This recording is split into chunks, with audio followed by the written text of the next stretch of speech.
All right, in this video, we're going to talk about classes.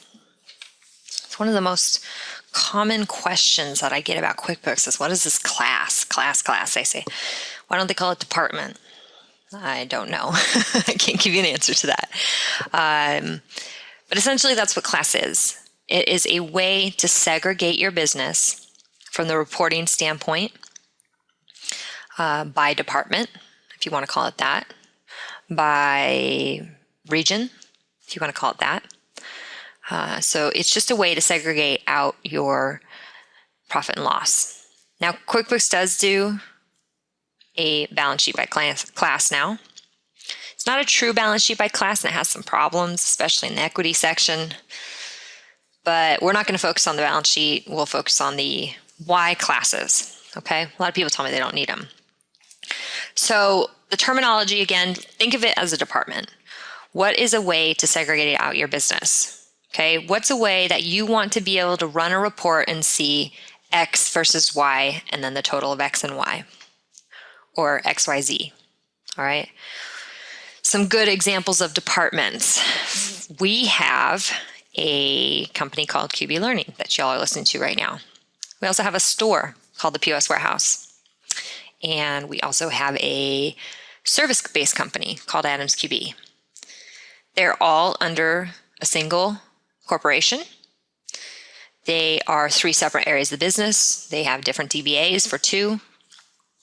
And so I like to keep track of my books personally as classes there. So I've got 3 separate classes. I can run a profit and loss for each individual area of my business, and then also run the total for all 3 together. Okay. We also I have clients that segregate out by internal departments. So marketing versus manufacturing versus admin versus owners. Okay. So that's a good way to think about it too. I have a client that does grants, and they set up a class for each grant. They do that because you can set up a budget by class. Okay. So that's a good way to think of it too. So there's a ton of different ways.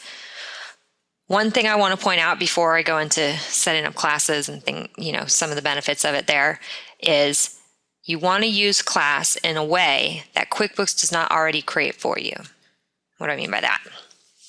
QuickBooks allows you to have, in the customer center here, you can have, I'm sorry, I'm in a job. Additional information here. You can have your customer type. Okay, and we can run a report and say profit and loss and modify this and filter it by customer type, commercial. So you don't want to create a report, or you don't want to segregate it out in a way that you can already, it's a functionality that's already built into QuickBooks, and you can run reports by that too.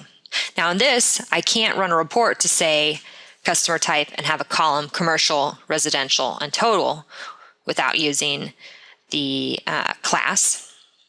Okay. So that's something to think about. But if you just need to be able to see how much do you make on commercial, negative $1,500 this month to date.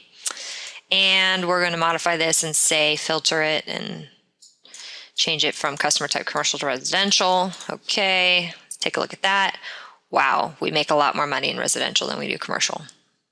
So maybe we should focus our energy there. So that's a way to use the customer type in this. Now, again, you can use classes to do the exact same thing.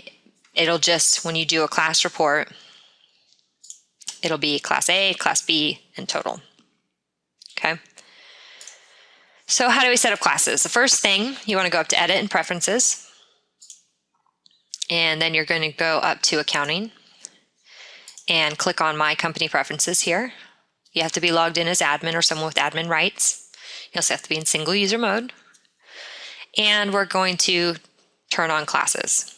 Okay. You can also check this box prompt to assign classes. So if you accidentally forget to put a class on a certain line, it'll prompt you and say, hey, there's a line that doesn't have a class on it. So that's probably a good idea, especially in the beginning while you're getting used to it. Okay. So now once you do that, when you open up your when you open up your enter bills, you're gonna have that little class column. And when you open up your create invoices, if it's not on here, you do have it up top here, so you can classify the whole thing. But if it's not on your columns here, you can customize it, choose custom data layout, and on my columns tab, add the class to the screen. Okay. So now we have the class there. All right. So that's how you set it up. Then under list here, you'll also have your class list. Once you turn that, you check that box, you have your class list here. So here's our different classes that we have. One of the things that's nice about classes is they're similar to a item or a chart of accounts list. You can currently go subs, or subs of subs, so you can do different. So if you have, I've seen again, a lot of people who do it as an internal department, so they can say marketing, and then they say payroll costs, admin office costs, let's see, travel costs under marketing. So they have sub classes under the marketing class. Okay. So again, we can say, if you want to set up a new one, you just come in here, new. It's just a title. It's free type there. New class. Okay. I can add it there, and you have your new classes. All right. So on the report side of things, you can always go in company financial. You can run it by a class. Okay. One of the nice things if you do use classes is you want to run this report probably monthly so that you can come in here and see what is unclassified and classify it so that everything is under the proper columns that it should be under. All right, so there's a lot of reports that you can use by class. Any report you can filter by class, or most reports you can filter by class. Excuse me, I shouldn't say any. All right. You can also, when you come up and set up your budgets, you can set it up by class. I'm going to create a new budget here, do the profit and loss, and I can do it by class. Okay, and I'm going to create it from scratch for now. Pops up here, and I can come in and say, I want a new budget for my remodel class, and then I can fill in the budget. All right, so then when you run your reports and you do your budget and forecast, budget versus actual reports, you want to make sure you run the report here, and you do still need to go and modify it, choose the filter, choose the right class. Oops, we said remodel, right? Remodel, okay, and then it picks up that budget and only those items that are under the remodel class. Okay. So that is a little bit about how to set up classes and what's the best way to use them.